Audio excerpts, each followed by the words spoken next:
जय जय श्री राधे श्याम। जिनका सवाल है वो अपने हाथ उठाएं। खड़े हो जाइए आप भैया, खड़े हो जाइए। सब लोग बैठे रहिएगा प्रेम से। मैया बैठ जाओ। आपके चरणों में प्रणाम गुरु जी। खुश रहिए जी। मेरा एक प्रश्न है, लेकिन तो प्रश्न तो जैसा आपने बताया था कि ऊपर वाले भगवान जी के नाम से रिलेटेड हो, लेकिन मेरा कुछ उससे थोड़ा जुड़ा हुआ है सर। बताओ। वो ये है कि मैं पिछले 5 साल से निरंतर प्रयास कर रहा हूँ गाने में, सिंगिंग में। सिंगिंग? हाँ जी। सिंगर बनना है आपको? हाँ जी। तो बन जाओ। हाँ, तो इसी से कि मतलब कल को अगर मैं मान लीजिए प्रसिद्ध हो गया, हाँ, क्योंकि मेरा रेस्पॉन्स जो वीडियोस का है ना वो काफ़ी फेवरेबल है, पॉजिटिव है ना। ठीक है। तो अगर कल को मैं प्रसिद्ध हो गया तो उससे क्या होगा फिर? अल्टीमेटली हमें भगवान के पास जाना है। तो ये मन में ये है कि अगर मैं कल प्रसिद्ध हो जाना बहुत अच्छा है जी, पर प्रसिद्धि की इच्छा रखना अच्छा नहीं है जी। काम करते रहिए जी राम ने रावण को प्रसिद्धि के लिए थोड़ी मारा। जी जी। राम वनवास गए प्रसिद्धि के लिए थोड़ी गए। हाँ जी। जब आप धर्म पर अच्छे काम करते हुए धर्म के रास्ते पर, अच्छे रास्ते पर चलते रहोगे, हाँ जी। तो प्रसिद्धि तो हो ही जाएगी। वो जाएगी कहाँ? आप चलते रहो अच्छे रास्ते पर बस। जी जी। भगवान कृष्ण ने जो काम किया वो प्रसिद्धि पाने के लिए थोड़ी किया। जी, वो जी। तो करते गए।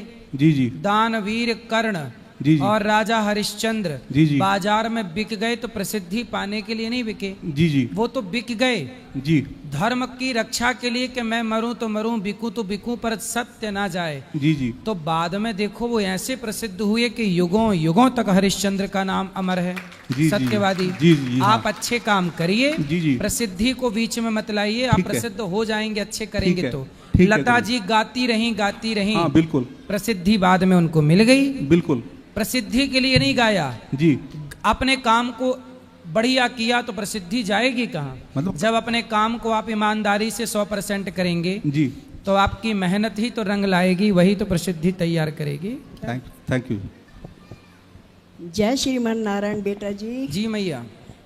ठीक हो आप मिट्ठू बेटा? है। ठीक है मेरा मिट्ठू बेटा। बताइए। मेरा प्रश्न ये है कि मतलब भाई कहते हैं जो जो भगवान के नज़दीक इंसान जाता है तो वो शांत हो जाता है। तो मतलब क्या हिसाब में शांत का मतलब है? शांत का मतलब है व्यवहार बिल्कुल अच्छा, ना काहू से दोस्ती ना काहू से बैर, कबीरा खड़ा बाजार में सबकी चाहे खैर। इस स्वभाव का नाम शांत है। तो मतलब ये तो नहीं है कि भाई हंसना बोलना चाहिए नहीं, बिल्कुल हंसो ना करो ना शांत नहीं, आज की कथा में हमने बताया हंसते रहो, हंसना, प्रसन्न रहना, हर परिस्थिति में हैप्पी रहो, प्रसन्न रहो। आप सदा खुश रहिए। भगवान की भक्ति भी प्रसन्नता के लिए होती है, तो प्रसन्न रहना तो धर्म है। प्रसन्न रहो। ये शांत का मतलब क्या हुआ? मतलब फिर शांत का मतलब चुप रह जाओ, बिल्कुल हो जाओ। किसके आगे? ठाकुर जी के नज़दीक जाओ ना, हाँ, तो शांत हो जाना। हाँ, शांत चित्त से दर्शन करो, अंदर प्रार्थना करो बस। हंस बोल तो सकते हैं सबके साथ। हाँ, तो काम मना किया? वही तो कह रही हूँ मैं, पूछी। कोई कुछ कहता है, कोई कुछ कहता है, भटक जाता है जैसा इंसान। कोई बात नहीं, हंसना मुस्कुराना अच्छा है। भगवान से कहो दुनिया जो अच्छी बातें हैं उनमें हंसो मुस्कुराओ। चलो।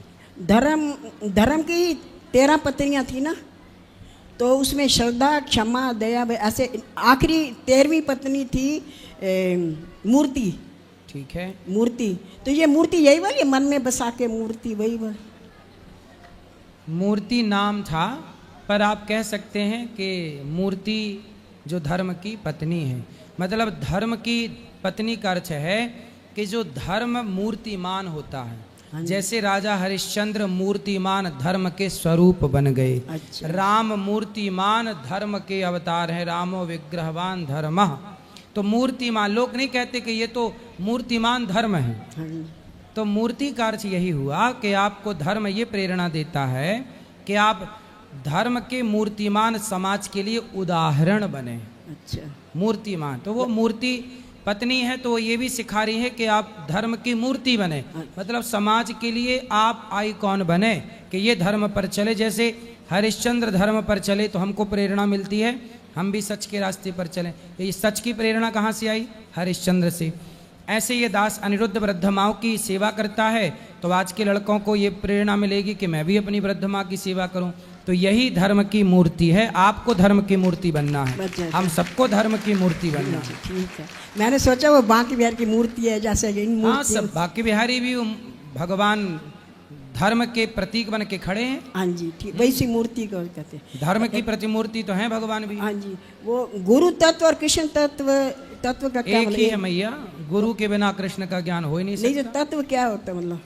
24 तत्व होते हैं। कृष्णात् परम किमपि तत्वम हम न जाने, कृष्ण को ही तत्व कहते हैं। हाँ जी। जैसे तत्व क्या है? पंच तत्व, पृथ्वी जल वायु अग्नि आकाश, ये भी एक तत्व है।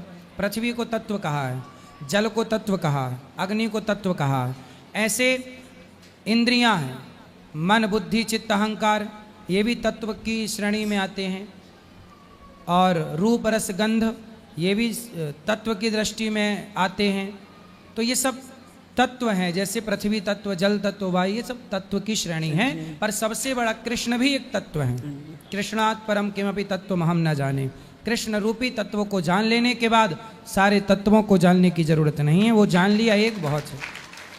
ठाकुर जी के आगे रोना मतलब हंसना चाहिए कि रोना? कहते हैं रो रो के पुकारो। हंसना भी चाहिए, रोना भी चाहिए।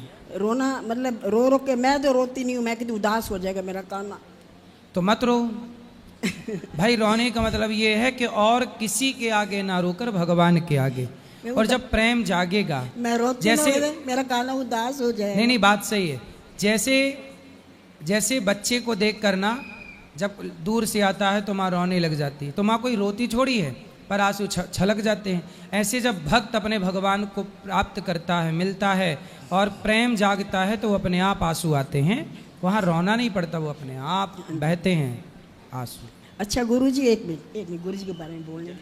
अच्छा बोलिए गुरुजी, ये आपके बारे में सब ऐसा ऐसा क्यों करते हैं? कभी कोई नई बात, कभी कोई नई बात। अब मैं उस दिन कहीं गई, किसी को मैंने बोला, मैं देखो कितनी छोटी उम्र में उन्होंने कितना वो कर लिया। हाँ, कहते हैं, वो कहता है कि ना, ये जितनी जल्दी ऊपर चढ़े हैं ना, उतनी जल्दी ये वो होगा। मैं क्यों? कह रहे लोगों के आगे मीम्स बन रहे हैं, इनकी पर्सनैलिटी में फ़र्क पड़ता है। मीम्स बनाते हैं ना लोग, इनकी पर्सनैलिटी में फ़र्क पड़ता है। उनसे कहना कि आकाश की तरफ, सूर्य की तरफ कोई थूकता है ना, मैं वो बड़ा तो गुस्सा सूर्य आया था। प्रभावित नहीं होता उस थूक से, वो थूक तुम्हारे मुंह पे ही गिरता है। अब देखिए समाज की प्रतिक्रिया। लोग ये आस लगाए बैठे हैं कि कब अनिरुद्धाचार्य नीचे आए और कब वो खुशी मनाएं, क्योंकि ऊपर जाने से, यही मैं कह- कामयाबी प्राप्त करने से उनके अंदर क्या है? जलन है। वो ये चाह लगाए बैठे हैं कि कब ये नीचे गिरें और कब हृदय में थोड़ी सी ठंडक प्राप्त हो। सोचिए समाज, जबकि मैंने उन लोगों का कुछ बिगाड़ा नहीं, ना उनके घर चोरी की, ना उनसे कुछ मांगा। समाज आज दूसरों के सुख से ही परेशान है, अपने दुख से कोई दुखी नहीं है। वही मैंने बहुत सुनाया उसको, बहुत सुनाया। मैंने देखो आज सही लोग करते हैं। इसलिए परेशान नहीं है कि घर में खाने को रोटी नहीं, घर में कोई तकलीफ है। लोग परेशान इसलिए हैं कि हमारा पड़ोसी आगे क्यों चला गया। भाई आप मेहनत, आप आज के लोगों से पूछिए कि तुम कितने घंटे काम करते हो। आप जितना काम करते हो आपको ईश्वर उतनी मजदूरी देता है। ये दास जितना काम करता है ईश्वर उतनी मजदूरी देता है। यही मैंने बोला, मैं कहा आप करके- हम सब हैं ईश्वर के मजदूर। राम झरोखा बैठ के सबका मुजरा लें, जाकी जैसी चाकरी ताको तैं सो दें। यही मैंने बोला, मैंने खूब सुनाया उसको।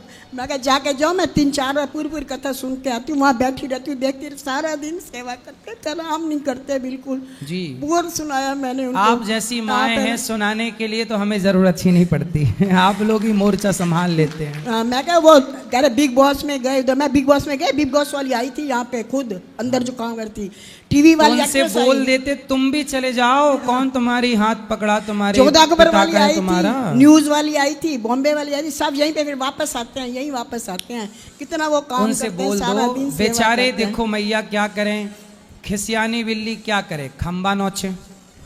खुद तो अपने को सफल बना नहीं पाए, तो जो सफल हैं उन्हें थोड़ी गाली दे के कलेजे में ठंडक तो आई जाएगी कि चलो हम नहीं सफल हो पाए तो सफल लोगों को गाली ही दे दें। यही मैंने बोला, मैं कहा तुम करके दिखाओ ना, तुम भी करो ना। हमको मना, मैं छोटी उम्र में वो कर रहे हैं, इतना काम किया उन्होंने दुनिया। उनसे बोलना कि तुम अपने 2 बच्चों को पढ़ाते पढ़ाते मर जाते हो, उन्हीं के लिए कमाते कमाते मर जाते हो। लेकिन गौरी गोपाल में 150 बच्चे रहते हैं जिन बच्चों से हमारा खून का कोई रिश्ता नहीं है। गरीब परिवार के बच्चे हैं, किसी की माँ नहीं, किसी का बाप नहीं। ऐसे बच्चों को यहाँ रखना, उनको पढ़ाना लिखाना, योग्य बनाना, क्या ये ईश्वर ने जिम्मेदारी नहीं दी? हम बड़े खुश नसीब हैं कि ईश्वर ने इस काम के लिए हमें चुना। आपको गाली देने के लिए चुना तो आप गाली ही दे दो। चलो बेचारे मैया, अच्छा है बेचारे कुछ तो दे ही रहे हैं, गाली ही सही। मैंने यही बोला, कुछ ले नहीं रहे हैं, दे रहे हैं। लोगों ने पत्थर फेंके हम पर, लोगों ने बहुत पत्थर फेंके हम पर, हमने पत्थर उठा के घर बना लिया। वाह, हमने पत्थर उठा के घर बना लिए, सही है। निंदा जो करी हमने परवाह नहीं करी और हमने अपना आगे निंदक नियरे राखिए आंगन कुटी छवाए, बिन साबुन पानी बिन निर्मल करत स्वभाव। निंदा करने वाला भी अच्छा होता है, कम से कम वो बताता रहता है कि हम गलती कहाँ कर रहे हैं। मैं तो उनका तो मोटो है, फॉरगिव और फॉरवर्ड, माफ करो और आगे बढ़ो। सही है, यही बात है उनका। चलो मैया, खुश रहो, खुश रहो।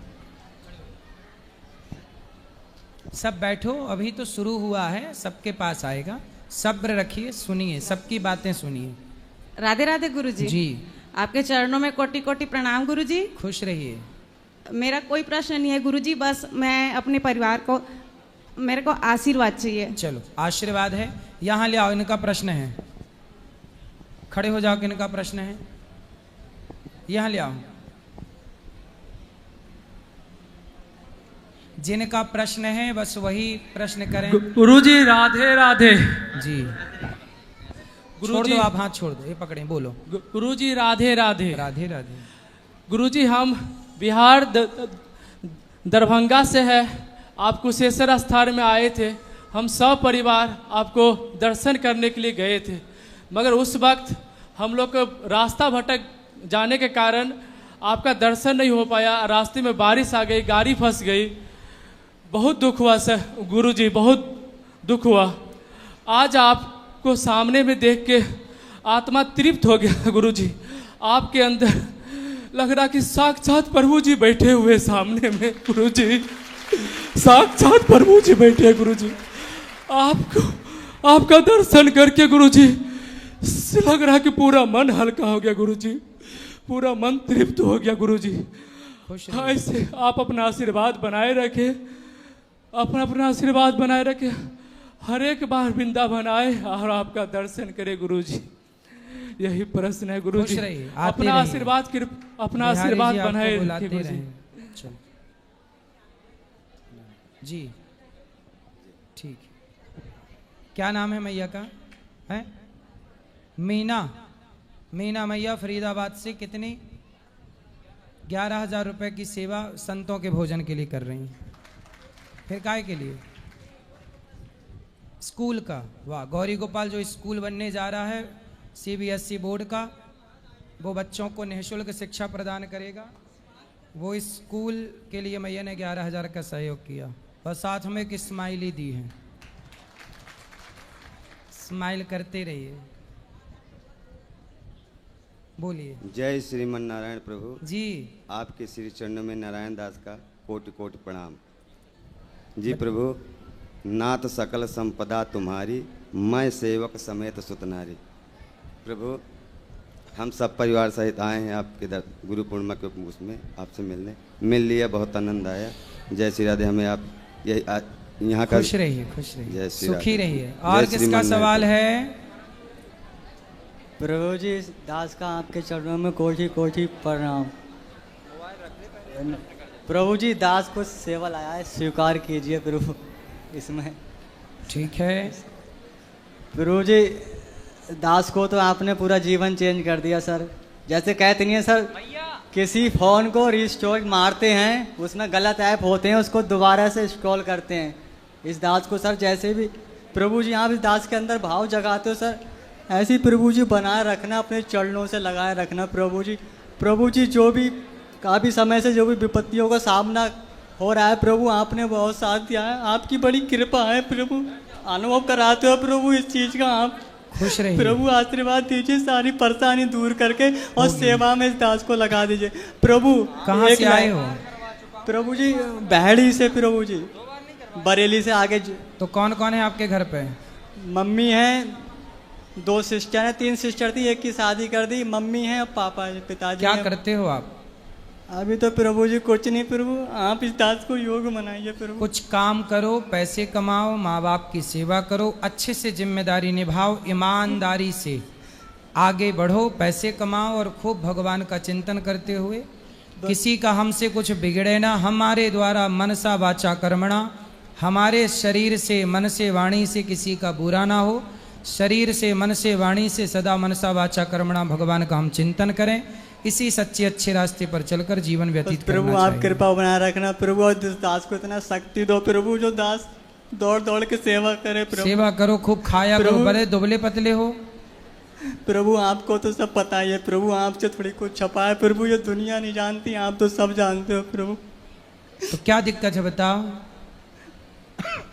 बस प्रभु आप पहले, आपको सब पता ही है प्रभु, तंत्र विद्या द्वारा किया गया प्रभु। अब ठीक है ना?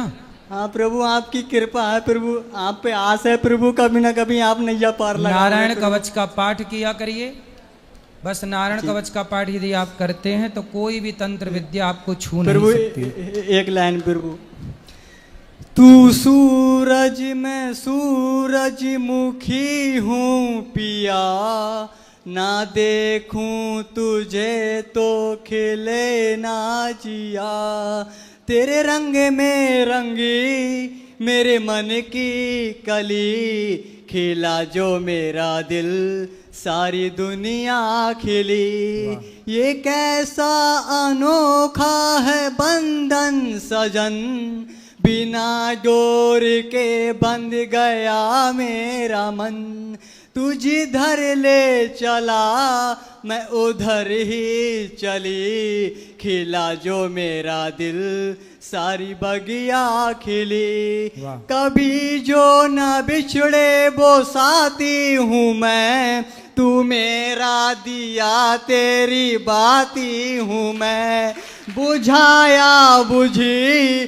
जलाया जली, खिला जो मेरा दिल सारी बगिया खिली। प्रभु जी राधे राधे। खिला जो मेरा दिल सारी बगिया खिली, सुंदर सही है। जब हम खुश, आप खुश, तभी ना सब खुश, इसीलिए खुश रहिए। आप खुश रहेंगे तो सब खुश रहेंगे। गुरुदेव के चरणों में दास का दंडवत प्रणाम। खुश रहिए। कैसे हो गुरुजी? कृपा। आज इस शरीर का जन्मदिन है तो आपको बहुत बहुत शुभकामनाएं, आपको जन्मदिन की खूब लंबी आयु हो आपकी, सदा सुखी और स्वस्थ रहें। वैसे जैसे शिष्य आते हैं अपने गुरुदेव से बात करने के लिए, पर आप सेवाओं में व्यवस्थित रहते हैं, पर इतना काबिल भी नहीं हूँ आपसे एकांत में बैठ के बात कर लूँ। 2022 में निर्जला एकादशी से एक दिन पहले आपसे गुरु दीक्षा ली थी जी। मैया, बड़ी मैया और बुआ जी के साथ आया था, तो आपकी फ़ोटोज़ लग रही थी वहाँ पे पहले वाले प्रांगण में। तो वहाँ पे आपका तिलक देख के मैंने मैया से बोला कि मेरे को गुरुजी जैसा तिलक लगाना है। तो कुछ टाइम बाद ही आपके सेवक आए, उन्होंने खड़ा करा और तिलक लगा दिया, क्योंकि दीक्षा से पहले दिखाना होता है ना, पुरुष ऐसा तिलक लगाएं, माताएं ऐसा तिलक लगाएं। उसके बाद दीक्षा ले ली, क्योंकि लगा कि आप ही चुन रहे हैं, गुरुदेव ही चुनते हैं। तो उसके बाद प्रेरणा हुई कि भागवत जी पढ़नी है, भागवत जी का अध्ययन करना है। तो उसमें कुछ डाउट थे, अब आप ही सॉल्व करेंगे उन्हें। जरासंध और ठाकुर जी का जब युद्ध हुआ था, तो 18वें युद्ध में नारद जी ने वीर काल्यावर्ण को भेजा था। तो नारद जी ने उसकी तरफ से क्यों भेजा था, ठाकुर जी की तरफ से क्यों नहीं युद्ध करा था उन्होंने? काल्यावन को, वीर काल्यावर्ण को भेजा था ना 18वें युद्ध में नारद जी ने। हाँ जी, हाँ जी। क्योंकि नारद जी ही तो चाहते थे कि ये जल्दी दुष्ट मरें, तो वो दुष्टों के पास जा जाके बोलते थे जाओ कृष्ण से लड़ो, जाओ लड़ो, क्योंकि उनको पता था लड़ेंगे तो मरेंगे। कंस को भी नारद जी ने तो बोला कि कंस ने तो पहला बेटा हुआ देवकी का तो छोड़ दिया कंस ने। तब नारद जी बोले काहे छोड़ रहा, कोई भी बेटा 8वां हो जाएगा। तब कंस ने पाप किया, तो नारद जी ने कहा कि भाई तू पाप क्यों कर रहा है, क्योंकि कंस ने जब बच्चों को मारा देवकी के, तब उसका पाप जल्दी घड़ा भर गया। तो नारद जी चाहते थे कि जितने पापी लोग हैं इनको कृष्ण के पास भेजूं, और नारद जी संत हैं, और संत का काम ही है कि पतित जीव को भगवान के पास भेजना। तो भले पापी है पर भेज भगवान के पास रहे हैं, तो मर के उद्धार हो पर हो। तो भगवान नारद जी अपना संत वाला काम कर रहे हैं।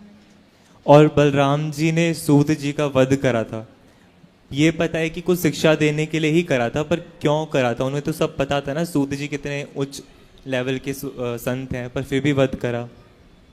उन्होंने इसलिए किया कि जब बलराम जी आए तो वो खड़े नहीं हुए। तो क्योंकि भगवान 24 अवतारों में एक अवतार हैं बलराम जी, तो 24 अवतारों में जगह एक अवतार हैं, तो बलराम जी ने केवल ये मर्यादा के लिए उनको मारा ताकि समाज में ये मैसेज जाए कि कितना भी बड़ा वक्ता हो, गुरु जब आए तो वो खड़ा हो जाए। ये समाज को मैसेज है। ये आप कितने भी बड़े बन जाए, जैसे साधु कितना भी बड़ा बन जाए, कितना भी बड़ा संत बन जाए, पर जब भी माँ आए तो साधु कितना भी बड़ा हो वो खड़ा हो के माँ को प्रणाम करे। ये नहीं कि माँ आई और वो बैठा है क्योंकि मैं तो साधु हूँ। तू जमाने के लिए साधु है भैया, पर तू अपनी माँ के लिए तो बेटा है और प्रणाम कर।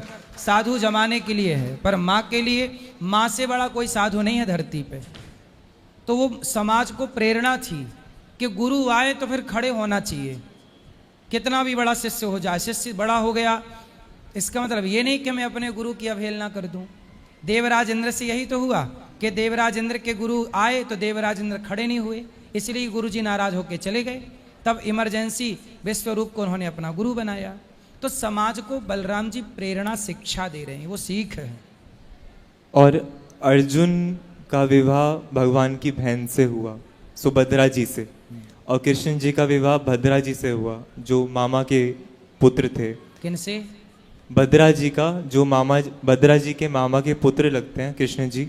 हाँ। और ठाकुर जी की बहन है सुभद्रा जी। देखो इन बातों को बहुत गहराई से अध्ययन जब गुरु चरणों में बैठ के करोगे तब जाके मिलेगा। ये रिश्ते करीबी नहीं हैं। जैसे मामा का मतलब क्या है, हमारे गांव में जितने लोग रहते हैं सारे, कोई ना हमारे चाचा हैं, कोई हमारे गांव में, आप लोग अपने गांव वालों को क्या बोलते हो? अरे चाचा जरा सुनियो। वो चाचा सगा चाचा नहीं है, आपका पिता का छोटा भाई नहीं है, पर आप व्यवहार में उसे भी क्या बोलते हैं? चाचा। अब जैसे आप अपने ननिहाल गए तो वहाँ बूढ़ा मिले, बच्चा मिले, सबको आप क्या बोल? अरे मामा यहाँ आओ। भले वो मामा की उम्र का ना हो, छोटा हो या बहुत बूढ़ा हो, पर आप सबको क्या बोल रहे हैं? मामा। तो ये कुछ बातें व्यवहार की हैं कि हम किसी को मामा कह रहे हैं तो वो हमारा मामा नहीं है, वो केवल व्यवहार में बोला जा रहा है। अब हमारे गांव में सबको हम चाची बोलते हैं, मौसी बोलते हैं, बुआ बोलते हैं। भाई जो हमारी बुआ की उम्र की दिखी बुआ कह दिया, चाची की उम्र की दिखी चाची कह दिया, जबकि रिश्ता क्या है? परिवार कोई भी रिश्ता नहीं है, पर गांव का मुंह बोला रिश्ता सबसे है, धर्म का रिश्ता है। ऐसे जैसे आप लोग हैं, अब ये यहाँ बैठी है कोई, तो हमने क्या दिया? मैया यहाँ आओ, तो ये हमने मैया कह दिया, किसी को हमने बहन कह दिया। तो ये उसी तरह जैसे आप अपने गांव के लोगों को व्यवहार में बोलते हैं, इसी तरह ये दूर के रिश्ते हैं। और जिन रिश्तों में विवाह हुआ है, और वो रिश्ते जब अध्ययन करेंगे शास्त्रों का तब उनका निचोड़ निकल के आएगा।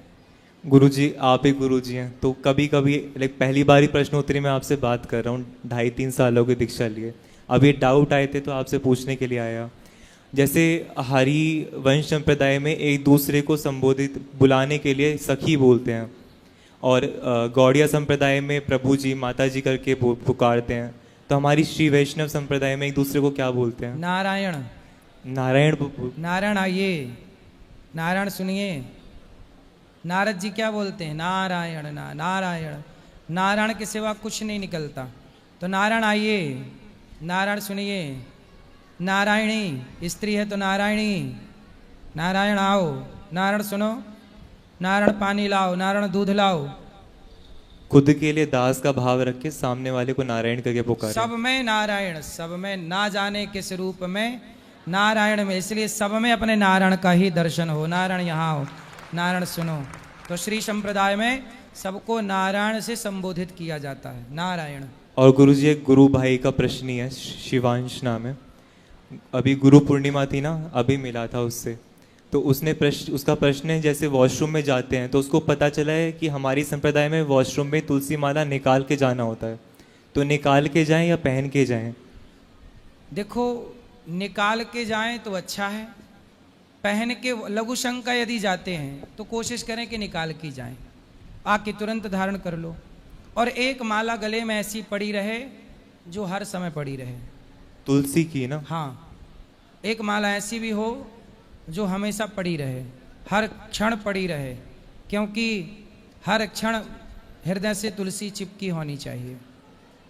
तो एक दाना ही सही, एक मोती ही सही तुलसी का धारण सदा के लिए, बाकी आप उतार सकते हैं लघु शंका इत्यादि में। धन्यवाद गुरुजी। जय श्रीमन नारायण। जय श्रीमन नारायण। राधे राधे गुरु जी। राधे जी, मैं पहली बार वृंदावन आया हूँ और यहाँ पर बांके बिहारी की जो मंदिर है वहाँ पर जो वीआईपी कल्चर है उसको देख के थोड़ा सा मैं प्रसन्न नहीं हूँ। जैसे हम लोग जो बहुत ही कष्ट से अंदर जाते हैं, धक्का मुक्की करके जाते हैं, बट कुछ वीआईपी लोग होते हैं जो बहुत ही पास से दर्शन कर लेते हैं। क्या भगवान भी उससे उतना ही प्रसन्न होते हैं जितना हमसे होते हैं? भगवान की नज़र में तो मेरे मालिक की दुकान में सब लोगों का खाता, क्या राजा क्या संत गृहस्थी, क्या राजा क्या रानी, प्रभु की पुस्तक में लिखी है सबकी कर्म कहानी, वो ही सबके जीवन बनाता, सही हिसाब लगाता, मेरे मालिक की दुकान में सब लोगों का खाता। संसार में कोई अमीर है, कोई गरीब है, कोई वीआईपी है, कोई लोकल। वीआईपी किसने बनाया?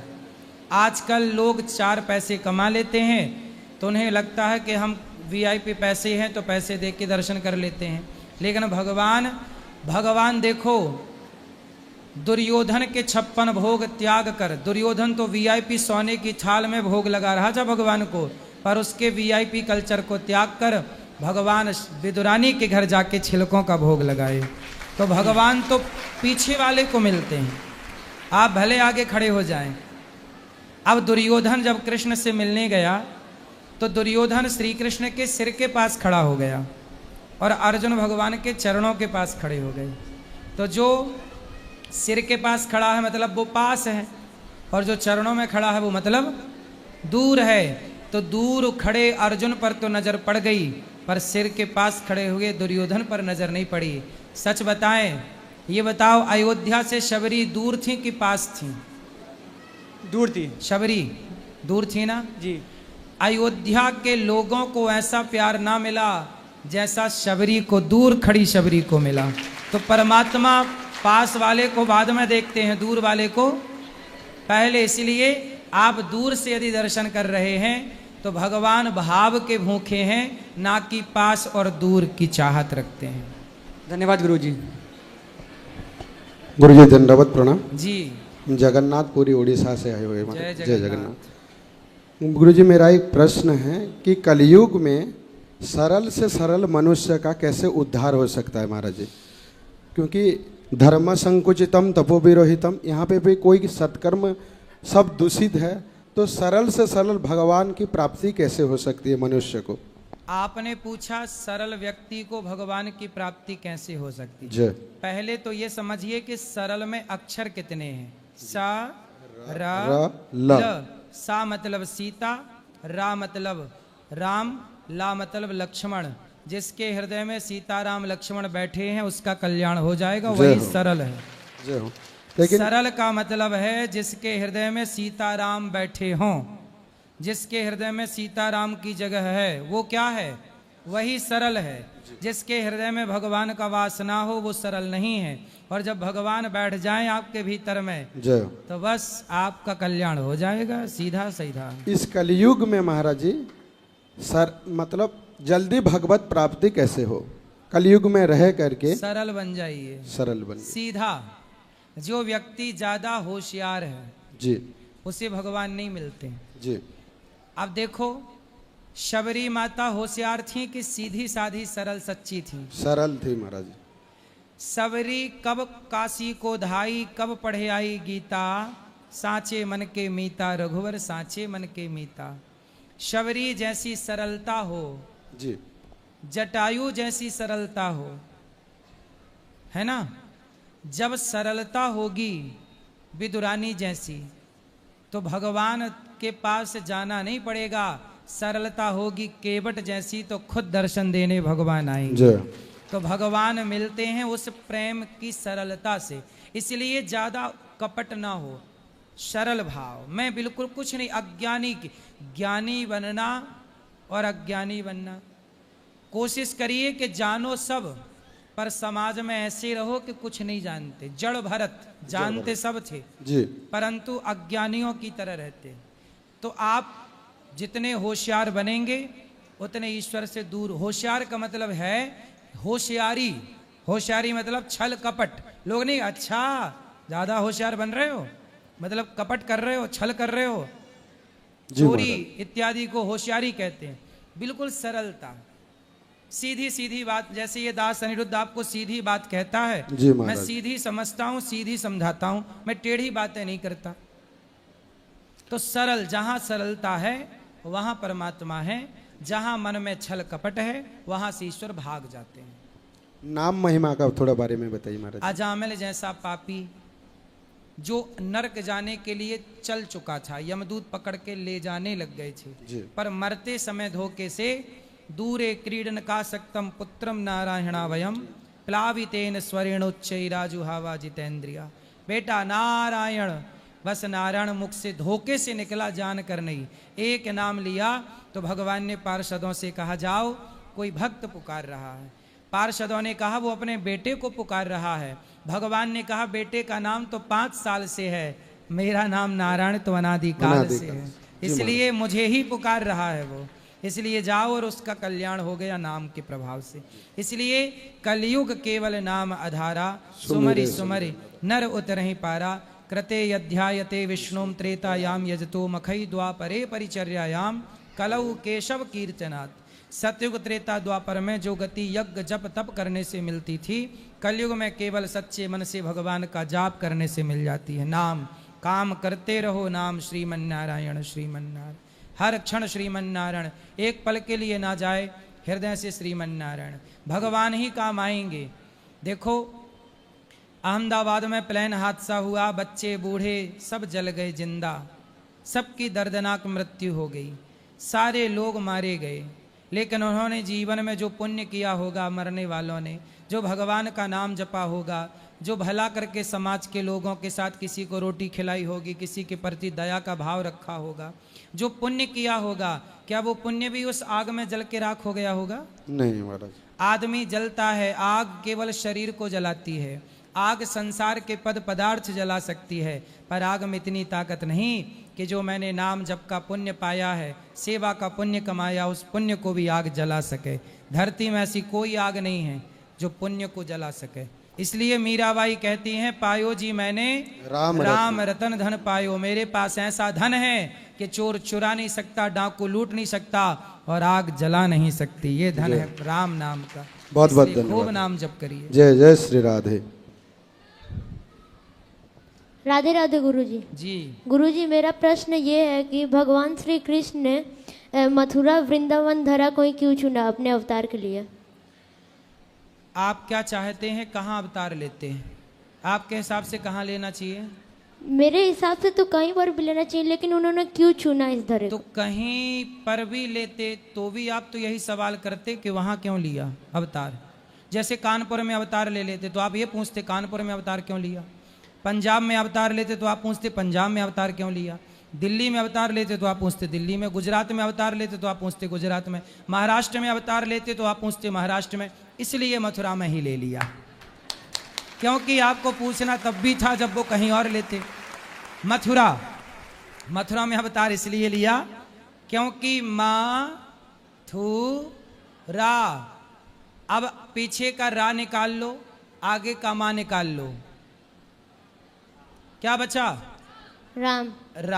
मथुरा, रा पीछे का निकालो, आगे का माँ, हो गया राम। बोलो वो क्या बन गया? राम। अब बीच में क्या बचा? थू। जो राम नाम नहीं जपता उसके जीवन को थू, जो राम नाम नहीं जपते उनके जीवन को थू। उन्हीं को मारने के लिए भगवान इसलिए मथुरा में अवतार लिए, क्योंकि कंस मथुरा में था। भगवान का अवतार क्यों मथुरा में हुआ? क्योंकि पापी कंस कहाँ था? मथुरा में। तो मथुरा में रह के वो राम राम नहीं जपता था, इसलिए कंस के जीवन को थू। इसलिए पापी कंस मथुरा में था, इसलिए मथुरा के कंस को, जो मथुरा में था उस कंस को मारने के लिए भगवान को मथुरा में आना पड़ा। इसलिए अवतार मथुरा में लिया, क्योंकि पापी कंस यहीं था। तो जहां पापी होगा मारने वहीं तो जाना पड़ेगा। हाँ। अब समझ में आई? हाँ। क्या समझ में आई? जो जहाँ पर राम का नाम नहीं लेगा वहीं पर अवतार होगा। हाँ, पापियों के लिए तो यदा यदा ही धर्मस्य ग्लानिर्भवति भारत अभ्युत्थानम धर्मस्य तदात्मानं सृजाम्यहम्। जब जब हो ये धर्म की हानि, जहाँ जहाँ हो ये धर्म की हानि, जब जब धर्म की जहाँ जहाँ हानि होती है, तब तब वहाँ वहाँ अवतार लेके भगवान अपने भक्तों की रक्षा करते हैं। जय श्रीमान नारायण गुरु जी। जी आपको आज्ञा हो तो बोलूं? बिना आपके आज्ञा से मैं कुछ नहीं बोल सकता। आज्ञा है। थोड़ा लंबा चौड़ा कहानी है गुरुदेव, जन्म से लेकर अभी तक का, लेकिन और रामायण शास्त्र से जुड़ा हुआ है कष्ट। बोलो बोलो। कुछ शक भी हो रहा है हमें कि कुछ आंचना है आप पर। प्रश्न क्या है जी? प्रश्न क्या है? प्रश्न तो बहुत है, पूछना नहीं, प्रश्न में सोची जानकारी दे रहा हूँ। मंदिर का कहानी बताओ, या जो नया मंदिर बना अयोध्या का, या जन्म का कहानी है, जन्म से भी है जुड़ा हुआ और शास्त्र से जुड़ा हुआ है। कहाँ से कहूँ? आप पूछने आए हैं कि बताने आए हैं? बताएंगे, आप ऑर्डर देंगे तो। अभी ऊपर मिलके बताना फिर। प्रणाम बाबा जी। जी हम नेपाल से हैं जी, और हम एक्चुअली धर्म से रिलेटेड ही क्वेश्चन रहेगा मेरा। बोलिए बोलिए। मेन क्वेश्चन ये है कि जैसे आप अभी कुछ देर पहले जब आप कथा कह रहे थे, उस टाइम 2048 का नाम लिए थे, टारगेट। यस, मैं उस टारगेट के बारे में कह रहा हूँ कि हमारे सनातनियों के पास भी ऐसा कोई टारगेट है कि नहीं है। पहला क्वेश्चन। आप कभी कभार हमारे सनातनियों के बारे में, सुरक्षा के बारे में बहुत अच्छी अच्छी जानकारी देते हैं इस स्टेज से। मैं उस चीज़ के लिए आपको बहुत बहुत धन्यवाद देना चाहता हूँ हृदय से। साथ में, उसके साथ में मैं ये चाहता हूँ कि आप और आप जैसे जो इस स्टेज पे बैठे हुए हैं, वो लोग, आप ही लोगों की कर्तव्य मैं समझ रहा हूँ कि हम सनातनियों के सुरक्षा के लिए जो भी करना है वो कृपया करें। और मैं सभी सनातनियों से इस स्टेज के माध्यम से गुजारिश भी करना चाह रहा हूं, अनुरोध भी करना चाह रहा हूं कि सब लोग एकजुट हुए। अदरवाइज रियली हम और हमारा धर्म, हम सभी सनातनी खतरे में है, बिल्कुल खतरे में है। ये लोग समझ क्यों नहीं रहे हैं, ये मैं आपसे जानना चाहता हूं बाबा जी। क्यों लोग नहीं समझ रहे हैं? चौराहे पे, मोहल्ले में लोगों को बताया जाए कि हम ऐसे रिस्क में, ऐसा ऐसा है। वो उनका धर्म है, उनका कर्म वो कर रहे हैं, लेकिन हमारा धर्म क्या है? हम कैसे सुरक्षित रहे? हम कैसे आगे आए? हमारा समुदाय कैसे आगे आए? इस पर प्लीज कुछ प्रकाश पारे बाबा जी। दो बातें हैं। हम कैसे, देखो, विधर्मियों का टारगेट है 10 बच्चे पैदा करते हैं, हिंदू लोग 2 करते हैं, तो 2 वाला क्या करेगा? 10 वाले काट के चले जाएंगे। पहला, इसलिए सबसे पहले भारत सरकार को क्या चाहिए कि जनसंख्या नियंत्रण कानून बनाना चाहिए। पहला तो जनसंख्या बढ़ती हुई आबादी को पहले रोकना चाहिए, जनसंख्या नियंत्रण कानून। और दूसरा जो मैंने समझा कि ये समझा कि अपनी बेटियों को और अपने बेटों को, बेटी को तो बनाओ झांसी की रानी और बेटों को बनाओ शिवाजी और महाराणा प्रताप। हर परिस्थिति के लिए तैयार रहने की जरूरत है, वरना जैसे कश्मीर से खदेड़े गए, भारत के किस कोने से कब खदेड़ दिए जाओ ये तुम्हें पता भी ना लगेगा। जैसे हमारे धर्म में शास्त्र और शस्त्र दोनों है, लेकिन बहुत कम ही लोग शास्त्र के बारे में जानते हैं। और आप जैसे विद्वान लोगों के सत्संग से कुछ ज्ञान जरूर बढ़ रहा है हमारे सोसाइटी में, लेकिन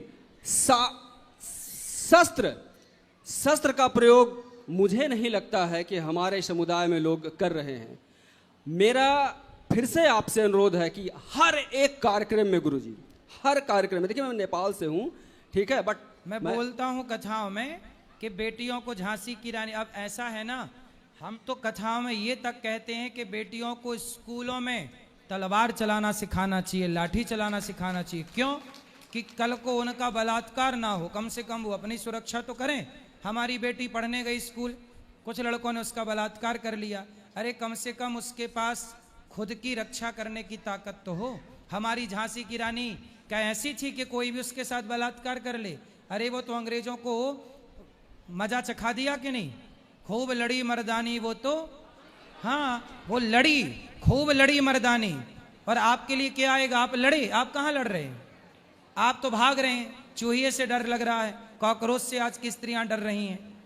तो खूब लड़ी मर्दानी, तो लड़ना तो पड़ता है, इसलिए तैयारी जरूरी है, बहुत जरूरी है जी तैयारी। और लेकिन रियलिटी में जस्ट एक बार की ओर कहने से बाबा जी मैंने महसूस किया है कुछ नहीं हो रहा, इतना रगड़ना पड़ेगा, बहुत ज़्यादा रगड़ना पड़ेगा। आप कहते रहिए बट समझ में नहीं आता, जैसे इधर से आता है उधर से निकल जाता है लोगों का, ठीक है। तो जब तक मुझे लगता है यूनाइट नहीं होंगे और आप जैसे लोग रियल में बार बार इसको नहीं अगर कहेंगे और इंस्पायर करेंगे, लोग दिल से इंस्पायर नहीं होंगे। और दूसरी बात यह है, आपने जो कहा जनसंख्या नियंत्रण, बिल्कुल मैं उससे सहमत हूं। और जनसंख्या नियंत्रण कैसे होगा, कौन सा गवर्नमेंट करेगा, कौन सा सरकार करेगा, कम से कम इसके बारे में हम लोग सोचें, हम सनातनी लोग सोचें। कम से कम एक बिजली मिल जाए आपको, मुफ्त में राशन मिल जाए, कोई मुफ्त में पैसा दे दे, कम से कम इसके पीछे ना भाग करके अपने आने वाले वंश के बारे में भी सोचे हमारा समुदाय। बाबा जी मैं ये चाह रहा हूँ, इसके लिए आप लोग, फिर से मैं अनुरोध करना चाह रहा हूँ, अब ज़्यादा टाइम नहीं लूँगा, आप हर स्टेज से प्लीज कृपया कुछ ना कुछ होता रहे। तो बहुत बहुत धन्यवाद। ये दास बोलता रहता है, सनातनियों को जगाना हमारा धर्म है। यदि आप सब सनातनियों ने यहाँ बिठाया है तो हमारा धर्म है। इसलिए हमारे गुरु द्रोणाचार्य, गुरु का ही काम था धनुष बाण सिखाना, तलवार चलाना, भाला। वो तो सरकार परमिशन नहीं दे, नहीं तो आज भी गुरु द्रोणाचार्य तैयार हो जाएं। आज भी धनुर्विद्या मर थोड़ी गई है, आज भी हमारे भारत में धनुर्विद्या जीवित है। यदि सरकार परमिशन दे तो धनुर्विद्या भी पढ़ाई जाए। बोलो बेटा, मैया बोलो। राधे राधे, प्रणाम गुरु महाराज जी। हाँ मैया। मेरा 2 लड़की है मैंने, और लड़का को अपना चचेरा भाई जो है से वही मार दिया ले करके। वो बोला कि तुम लोग हड्डी पता नहीं चलने देंगे। तो केस सब हो गया, लेकिन वो मतलब कैसे वो क्या करें न करें बच्चा के, ये तो हमको पता नहीं है। आप जो ऐसे कैसे क्या होगा बताइए। तो क्यों मार दिया आपके बेटे को? झूठ मुठ में बेटा को झूठे के मार दिया सर, तो पता नहीं चला। पुलिस कंप्लेंट नहीं की? कुछ झगड़ा नहीं था बेटा। वो जेल नहीं गए मारने वाले? हाँ गया, 18 महीना के बाद आ गया पैसा पर। फिर जाएगा। तो किस बात के लिए मारा? 7 साल हो गया सर। किस बात के लिए मारा? यही जमीन के बारे में, हम घर बनाएंगे। तो वही हमारा बेटा खाली बोला कि चाचा हमारा पापा को फोन करो, मम्मी को। यही अच्छा, चाचा ने मार दिया भतीजा को? हाँ, यही मम्मी यही माँ जी है, इनके पास रहते थे सब, और तब लोग बेटा को हमारा खत्म कर दिया। देखो जमीन जायदाद का झगड़ा। जम्मू जिला का है गुरु महाराज जी। चलो मैया, अब तो देखो भगवान उन्हें कानून ने दंड नहीं दिया तो ईश्वर दंड देंगे। किसी को जान लेकर के आप अपना बनाना चाह रहे हैं, ईश्वर तो सब। हाँ, तो बेटा को क्या करना चाहिए मैंने, उसके नाम से आप जो भी पुण्य करना चाहें करें, बाकी भगवान उसकी परम गति करेंगे। भगवान उसको अपने स्थान दें चरणों में। 1 मिनट भैया, 1 मिनट। राधे राधे गुरुजी जी। चरण स्पर्श। बोलो।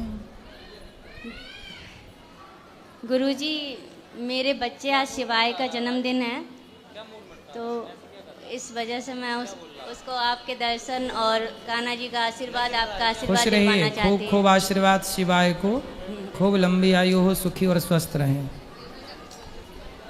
और उसके नाम से दान पुण्य करवाना चाहती हूँ यहाँ पे गौरी गोपाल आश्रम में। कार्यालय में ऊपर नाम लिखा लीजिएगा जी। और कोई सेवा? जी, एक प्रश्न और था। बोलो। गुरुजी, मेरे 3 साल बच्चे नहीं हुए, तो जिस वजह से बहुत परेशान रहे हैं। कान्हा जी की जिसने जिसने जो सेवा बताई वो की। कान्हा जी की कृपा से मेरे 2 बाल गोपाल हैं अब, पर अच्छा। उनकी सेवा में अब हम कान्हा जी की सेवा नहीं कर पा रहे हैं, तो मन में बहुत दुख रहता है, कहीं कान्हा जी इस बात से रुष्ट तो नहीं है। भगवान कभी रूठते नहीं हैं, पर फिर भी समय निकाल के छोड़ा भगवान का। देखो बच्चों को नहलाते धुलाते भगवान कृष्ण का बस स्मरण, इतना ही कर पाते भगवान हैं। का स्मरण करते रहिए, बस यही पूजा है। बस इतना ही कर पाते, नहीं तो बच्चे नहीं थे। ये तब तक भाव तो- रखो कि ये बच्चे मेरे नहीं हैं, ये भाव रखो कि ये बच्चे भगवान के हैं, ऐसा भाव रखो, सब जी। भगवान के। जी अपना मानो ही मत, ठीक है। मेरी मम्मी है, उनसे वो और कुछ कहना चाहती है, बच्चे को आशीर्वाद दिलवाना चाहती। गुरुजी राधे राधे जी। गुरुजी मेरे 2 प्रश्न हैं। बोलो। पहला तो ये है गुरुजी, जैसे पत्नी ने आपको गुरु बनाया, ठीक है, तो पति का गुरु बनाना, गुरु वही बनाना चाहिए। एक से विचार रखने हैं घर परिवार में तो गुरु एक हो तो ज्यादा अच्छे हैं। जी गुरुजी। गुरुजी दूसरा प्रश्न ये है मेरा, मैंने बचपन से शिव जी को माना है। हैं? शिव जी को, शंकर जी को। शंकर जी को, जी, सही है, उनका अभिषेक करता था मैं। सही है। तो एक दिन मन में ये विचार आया कि सब लोग गुरु बना रहे हैं, तो मैं किसको गुरु बनाऊं? मैं आपको ही गुरु मानता हूं, तो मुझे कोई मंत्र या नाम जाप दीजिए, जिसको मंत्र को मैं जाप कर सकूं या नाम जप कर सकूं। कल सुबह 8 बजे देंगे। नहीं सुनिए ना गुरुजी, अच्छा। एक सेकंड।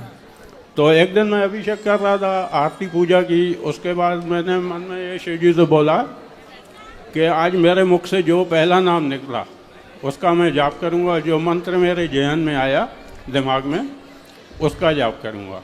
तो जैसे ही मैं आरती करके उठा तो मन में ये विचार आया कि ये मंत्र पढ़ूं, श्री कृष्ण गोविंद हरे मुरारी हे सही है। नाथ नारायण वासुदेव। सुंदर सुंदर। और मुख से पहला शब्द निकला श्री कृष्ण। सही, तो मैंने समझा शिव जी ने मुझे नाम और मंत्र दे दिया है। सही है। तो गुरुजी मैसेज कह रही है आपके लिए कि गुरु बनाऊं मैं। सही है। श्री कृष्ण गोविंद हरे मुरारी बहुत अच्छा, जाप करते रहिए। ये करें गुरुजी? उत्तम जी। राधे राधे गुरु। खुश रहिए, खुश रहिए। गुरुजी राधे राधे। राधे राधे। जल्दी बोलो। गुरुजी 5 साल से मैं आपसे जुड़ी हूँ, आपसे जुड़ के मेरी सोच बदल गई बिल्कुल। मेरे गांव में गुरुजी सारे शराब पीते हैं, बहुत ज़्यादा 90% पूरे लोग शराब पीते हैं और घर उजड़े जा रहे हैं बिल्कुल। छोटे छोटे बच्चे शराब सिगरेट पी रहे हैं, बच्चों के पास ना कपड़ा है ना उन पढ़ पा रहे हैं, वो ऐसे फिरते हैं ठंडियों में, बरसात में, गर्मियों में ऐसे ही फिरते रहते हैं। अब बाप है तो शराब पीता रहता है, कोई मतलब ही नहीं रह गया बिल्कुल। तो आपके जीवन में भी परिवर्तन हुआ कथा से? बहुत हुआ गुरुजी। पहले मेरा क्या था, अब क्या है? क्या परिवर्तन हुआ? सोच ही बदल गई कि मतलब कभी किसी का पहले क्या सोच थी? पहले गुस्सा आता था, अब बिल्कुल क्रोध खत्म हो गया, किसी के प्रति कोई गलत भाव, कोई भी गलत चीज नहीं आती है। सही, अच्छा। और गुरुजी मेरे गांव में जो शराब पीते हैं उसको क्या मैं करूं कुछ? जैसे आपने कथा सुन के अपनी सोच बदल ली, ऐसे उन शराबियों को भी कहो कि भैया थोड़ी सी कथा सुन लो। जब थोड़ी सी कथा सुनेंगे तो उनकी भी सोच बदलेगी और वो भी परिवर्तित होंगे। आजकल के जमाने में बिल्कुल नॉर्मल हो गया है शराब, बिल्कुल। हाँ हो गई है, कोई बात नहीं, पर हम और आप अच्छे काम में लगे रहें। जी गुरुजी राधे राधे। है ना, उनको समझाना हमारा काम है। राधे राधे गुरुजी। जी। गुरुजी ये गुटखा ज्यादा खाते हैं। कौन? ये हमारे पति। बात कराओ पति से। जय श्रीमन नाथ गुरुजी। बात आगे आओ, क्या कह रहे हो? कुछ ही नहीं गुरुजी, हम तो ये बहुत ज्यादा खाते हैं गुरुजी, कसम भी खा जाते हैं, फिरते। अच्छा, गुटखा भी खाते हैं और कसम भी खाते हैं? गुरुजी गुटखा नहीं खाता, मैं खाली ड्राइवरिंग करता हूँ तो सुस्ती की वजह से कुबेर खाता हूँ खाली। कुबेर? हाँ खाली। कुबेर को खा जाते हो? यहाँ हम लोग कुबेर की पूजा करते हैं। मैं छोड़ने को भी तैयार हूं, तुम कुबेर खा जाते हो? इसमें एक तो गुस्सा बहुत ज्यादा है। पहले ये बताओ कि कौन से कुबेर को खाते हो? गुरुजी अब नहीं खाऊंगा, छोड़। अरे सनातन धर्म तो कुबेर की पूजा करते हैं। भाई तुम कैसे हो यार, कुबेर ही खा जाते हो? इसको कैसी भी कसम दे दो लेकिन ये नहीं मानते। पहले बात करने दो, तुम्हें भी खा जाएंगे। जब कुबेर खा गए तुम्हें छोड़ेंगे? गुरुजी आपके सामने अभी देख रहे हो इसको, तो फिर मेरे सामने तो क्या। मैं बहुत देर से भगी हूँ। पहले ये बताओ कौन से कुबेर को खाते हो? अब नहीं खाएंगे गुरु। क्या? कुबेर नहीं, कोई नशा नहीं करेंगे। कुबेर के भैया रावण हैं, कोई नशा नहीं करेंगे। थोड़ा रावण को भी खाओ। ये झूठ भी बहुत बोलते हैं गुरुजी। तुम काहे बीच में घुसी जा रही हो बार बार? तो क्यों भैया, फायदा हुआ कुछ गुटखा खाने से? फायदा कुछ ही नहीं गुरुजी, मेरे और कोई लत नहीं है खाली। कोई लत नहीं है, केवल गुटखा? जो गुटखा भी नहीं खाता गुरुजी। तो अब नहीं खाओगे? अब नहीं खाएंगे। गारंटी? गारंटी। क्या? अब से आज के नहीं खाऊंगा। खाओ, माँ कसम के नहीं खाओगे? माँ कसम नहीं खाऊंगा। क्या नहीं खाओगे? कोई भी गुटखा सेवन नशे का नाम करूंगा ही नहीं। ठीक है, क्योंकि गुटखा मैं ही लिखा। गुरुजी लेकिन इसको समझाइए सुबह से शाम, लेकिन ये चिड़चिड़ बहुत करती है। बस मेरा जीना आराम इसीलिए मैं हुन्नक खा के खाता हूँ, नहीं कोई नशा नहीं है मेरे अंदर। तो ये चिड़चिड़ क्यों करती हैं? अब इनसे बात करो ना। गुरुजी इसीलिए करते हैं, छोटी छोटी बातों पे सब पे झूठ बोलते हैं। तो कोई अब वो गुटखा नहीं खाएंगे और अब आप भी चिड़चिड़ ना किया करो। झूठ बोलते हैं एक तो ज्यादा। कोई भी बात होती है तो सच नहीं बताते। क्या बात होती है ऐसे? जैसे कोई और किसी के उससे ही लगता है पता, ये बताते नहीं है। क्या? जैसे क्या पता लगा दूसरों से आपको? क्लियर करो ना उस बात। मतलब इनकी शादी हो गई है, ये आपको दूसरों से पता लगा? हाँ, इनके बच्चे हैं, ये आपको दूसरों से पता लगा? क्यों बताओ? चिड़चिड़ी मैया बात करो। ऐसा कुछ भी नहीं है गुरुजी। फिर क्या है? ये झूठ बोलते हैं, जब होता है तो ऐसा। क्या झूठ है बताइए? सारी चीज में झूठ बोलते हैं। क्या? जैसे मतलब कोई भी घर की बात होगी तो किसी और से ही पता लगता है कि किसी से पैसा ले लिया ऐसा। अच्छा, तो इनको बता दिया करो भैया थोड़ा पैसे वैसे। पत्नी सुनो, पत्नी हमारी केवल पत्नी नहीं होती, मित्र भी होती है, सलाहकार भी होती है। छोटी छोटी बात पे झूठ बोलते हैं। बात करो। गुरुजी अभी क्या, इसके पापा को पिछली बार पैसे दिला दिए, 2-3 बार पैसे दिला दिए। अभी 85,000 रुपए लेके बैठ गए और कहते हैं तो फिर वही घर में झगड़ा। इनके पिताजी पैसे लेके बैठ गए? हाँ। आपसे? वो भी कोई बात नहीं है, लेकिन हर चीज में मेरे को ही दबाना। फिर भी मैं इतना साथ देता हूँ, उनके बेटे हैं, उनसे भी तो कुछ कीजिए ना।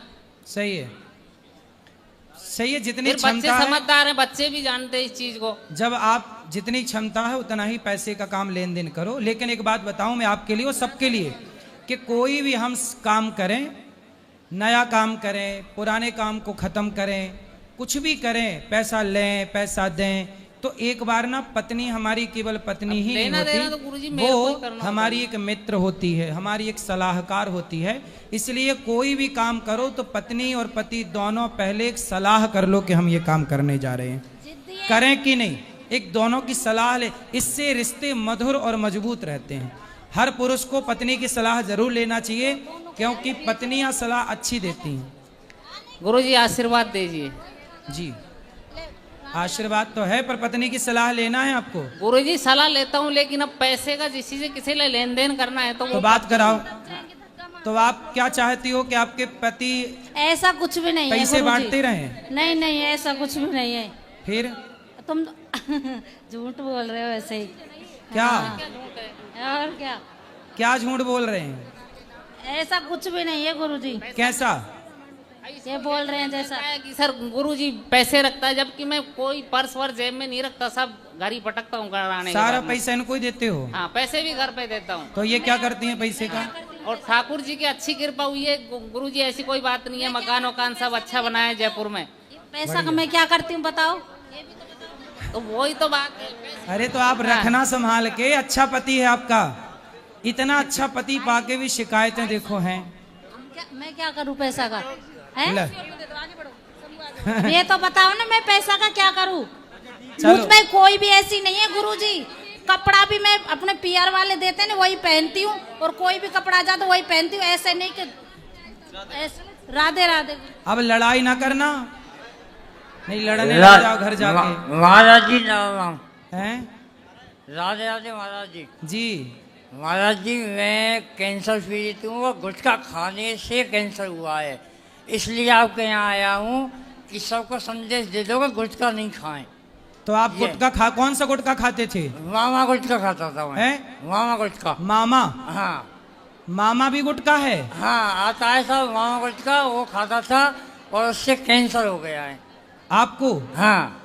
तो ये बताओ कि सारे गुटखा खाने से कैंसर होता है कि केवल? सभी से होता है महाराज जी। सबसे होता है? हाँ। और मेरी कौन से गुटखे से कैंसर होता है आप बताओ?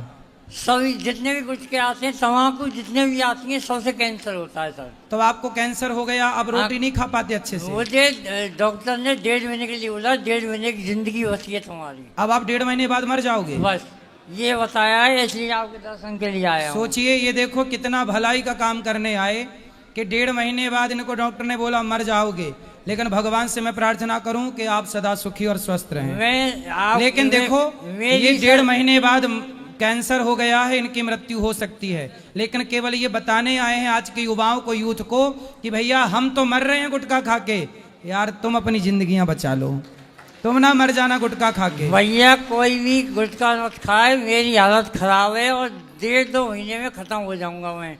ये निवेदन है आप सभी से। सही है। आपने कितने साल गुटखा खाए? मैंने सर 14 साल गुटखा खाए थे। 14 साल? जी। देखो 14 साल में इनकी जिंदगी खत्म। राम जी का वनवास हुआ था 14 साल में खत्म, गुटके ने 14 साल में इनकी जिंदगी तबाह कर दी।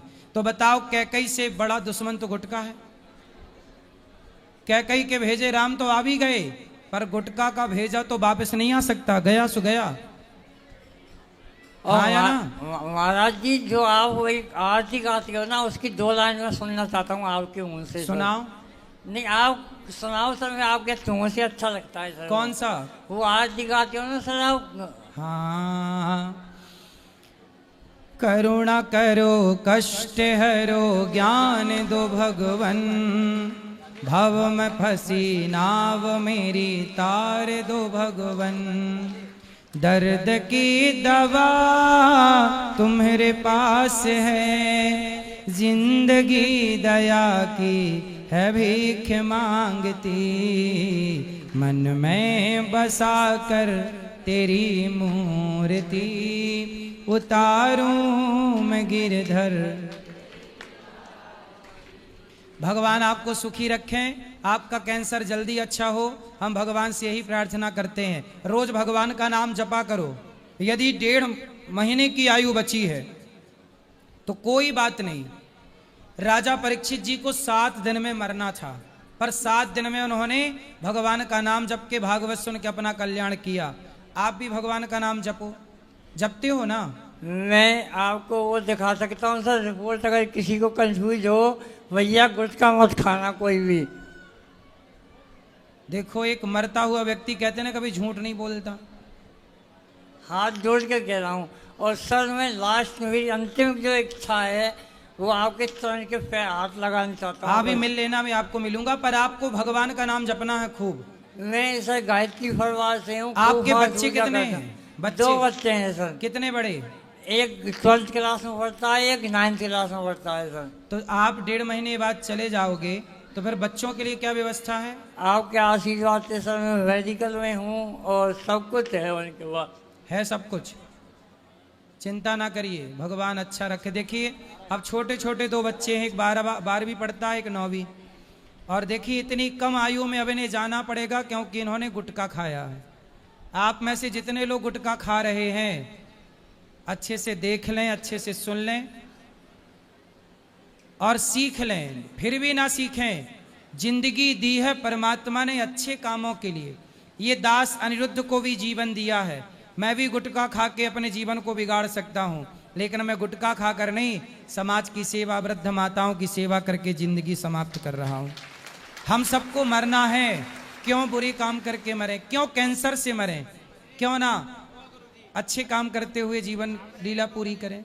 इसलिए सबसे मेरी प्रार्थना है, गुटखा तंबाकू ना खाओ, वरना परिणाम आपके सामने है। प्रत्यक्षम किम प्रमाणम, प्रत्यक्ष को किसी प्रमाण की जरूरत नहीं पड़ती। और क्या कहना चाहते हैं आप? और कुछ नहीं महाराज जी। आप भगवान का नाम जपना पर बोलो श्रीमन नारायण नारायण श्रीमन नारायण श्रीमन नारायण। बस यही जपना, श्रीमन नारायण श्रीमन। मैं महाराज जी गायत्री परिवार से हूँ, 4 माला सुबह डेली करता हूँ। सही है, पर श्रीमन नारायण का भी नाम जपना, ठीक है।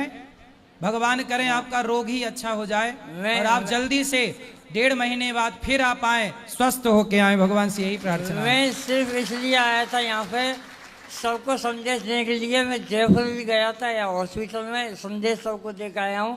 कोई भैया गुटखा नहीं खाए, निवेदन है आपसे हाथ जोड़ के। तो ये आपको कैंसर कहाँ हुआ? भोजन आप कैसे करते हो?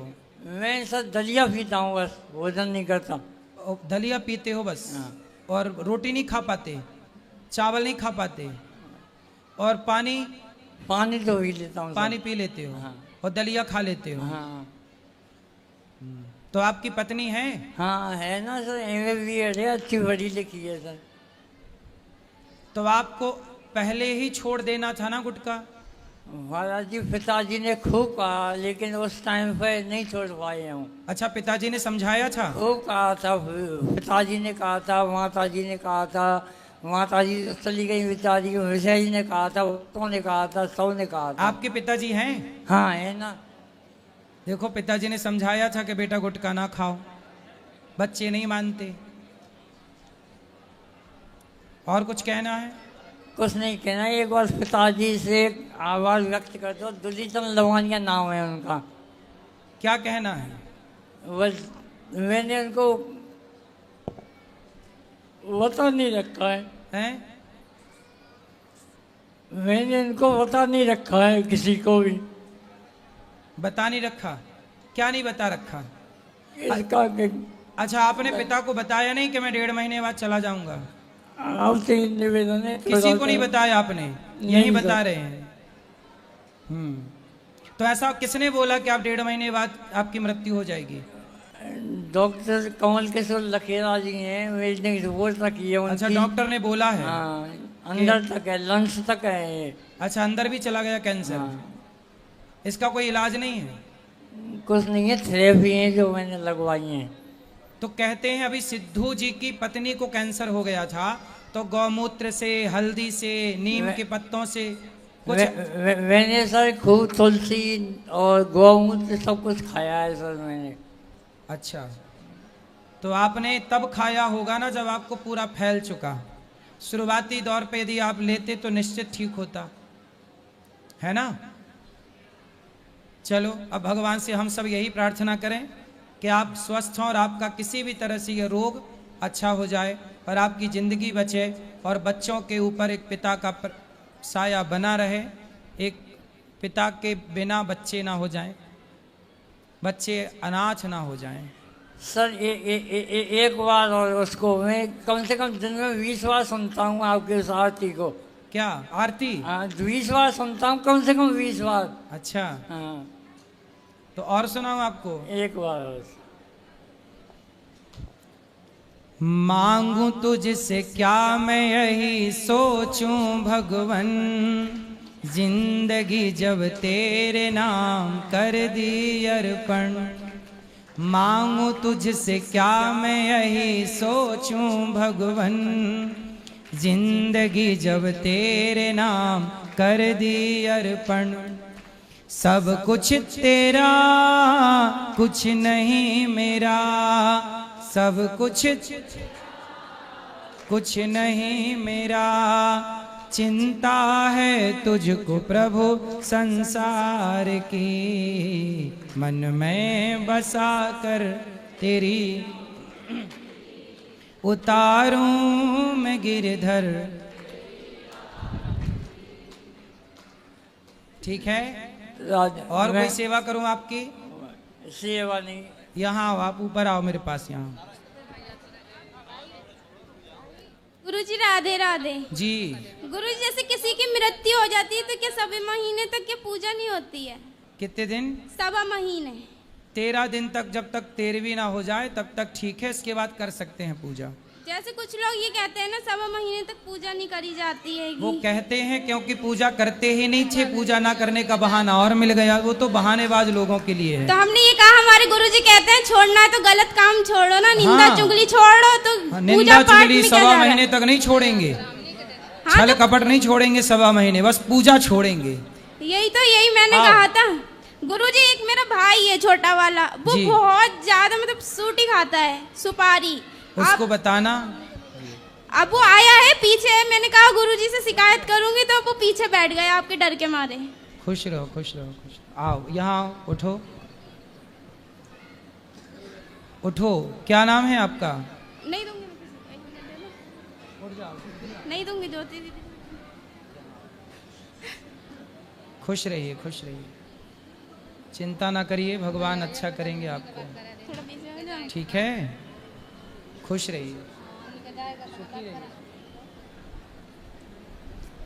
प्रसन्न रहिए। गुरुजी मेरा छोटा भाई है ना, वो बहुत सूटी सुपारी खाता है, आप उसे समझा दी। वो पीछे बैठा है, वो डर के मारे नहीं आया है आपके, वो भाग जाएगा, मैं लेकर आऊंगी। राधे राधे गुरुजी। राधे राधे। गुरुजी मैं ये पूछना चाहती हूँ, मेरी मम्मी जो है ना, मेरे भाई की डेथ हो गई थी कुछ टाइम पहले कैंसर से, तो वो बहुत ज़्यादा स्ट्रेस में रहती हैं। आपकी कथा बहुत सुनती है आपसे गुरु, लेकिन वो ना अभी बहुत डिस्टर्ब रहती है, रोती हैं कभी कभी। मतलब मैं उन्हें समझा नहीं पा रही हूँ, कैसे समझाऊँ।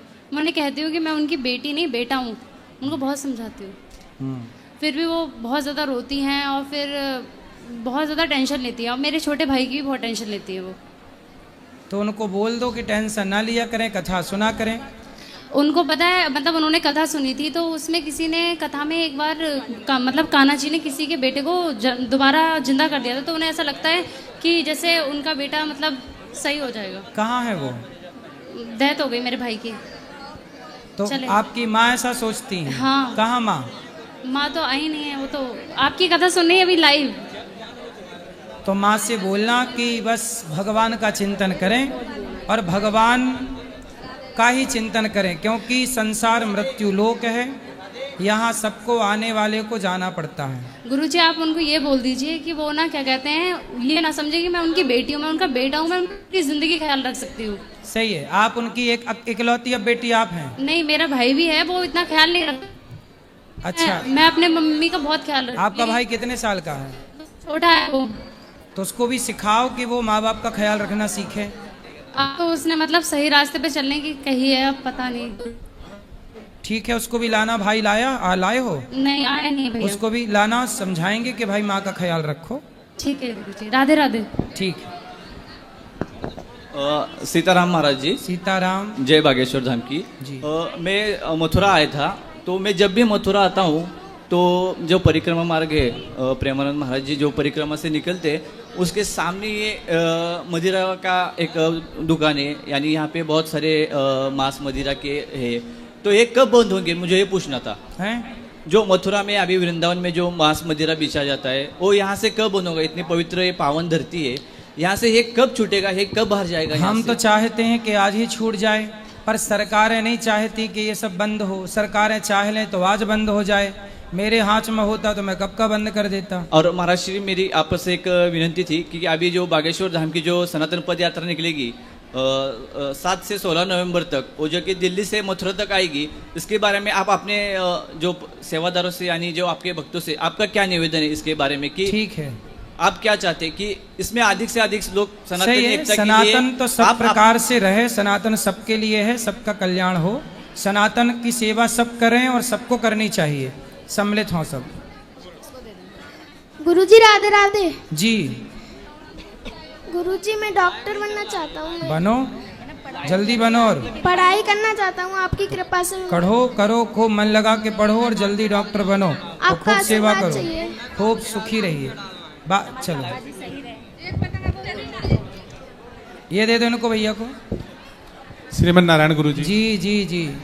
गुरुजी मैं आपसे 1.5 साल पहले मिला था और मैंने अभी आपसे गुरु दीक्षा ली नहीं है, लेकिन मैं आपका श्रीमन नारायण का जाप करता हूँ, उससे मेरे जीवन में बहुत परिवर्तन आया है। मेरे साथ करीबन 6 महीने पहले ऐसी समस्या आई। 22 साल पुराना मेरा दुकान था जो मैं चलाता था, दुकानदार ने, घर वाले ने मेरे से दुकान खाली करवाई मैंने दूसरी दुकान शिफ्ट करी। जिस दिन मैंने 17 नवंबर को दुकान का उद्घाटन करा, उसी दिन मेरी मिसेज धर्म पत्नी को मैंने सुबह 8 बजे हॉस्पिटल में कराया भर्ती। उसके क्या एक दिन पहले बुखार आने से उसको क्या है पूरी बॉडी में रिएक्शन हो गया था, पूरी बॉडी की चमड़ी ऐसे निकल के गई और डॉक्टरों ने मतलब इलाज करने से मना कर दिया था। बड़ी मुश्किल से इलाज करके उनको ठीक किया। 18 दिन हॉस्पिटल रहने के बाद घर आई, लेकिन मैंने श्रीमन नारायण का जाप मेरे मन में निरंतर चलता रहा। जिस दिन मैंने दुकान का उद्घाटन किया उसी ही दिन से 18-19 दिन तक मेरी दुकान बंद रही। नई जगह पे मैंने दुकान डाली। उसके बाद में मैंने अपनी दुकान वापस चालू करी, जैसे तैसे धर्म पत्नी को घर लाया, उसका इलाज चला रहा हूँ। अब थोड़ा ठीक है और मैं श्रीमन नारायण का जाप कर रहा हूँ। इससे मेरे जीवन में बहुत मतलब परिवर्तन आया। मेरी पहले वाली दुकान से ज़्यादा मुझे यहाँ पे अच्छा लग रहा है और मुझे इसका लाभ मिल रहा है। तो मैं मन में है कि मैं अब गुरु मंत्र ले लूँ। मुझे ऐसा लगता है कि गुरु मंत्र लेने से पहले मुझे क्या क्या सावधानियां बरतनी चाहिए, बस मेरे अंदर क्या क्या क्वालिटी होनी चाहिए। मांस और शराब का भक्षण ये मेरे नहीं चलता, शुरू से बचपन से फिर नहीं आप ले चलता। सकते हैं। ठीक है सर, धन्यवाद।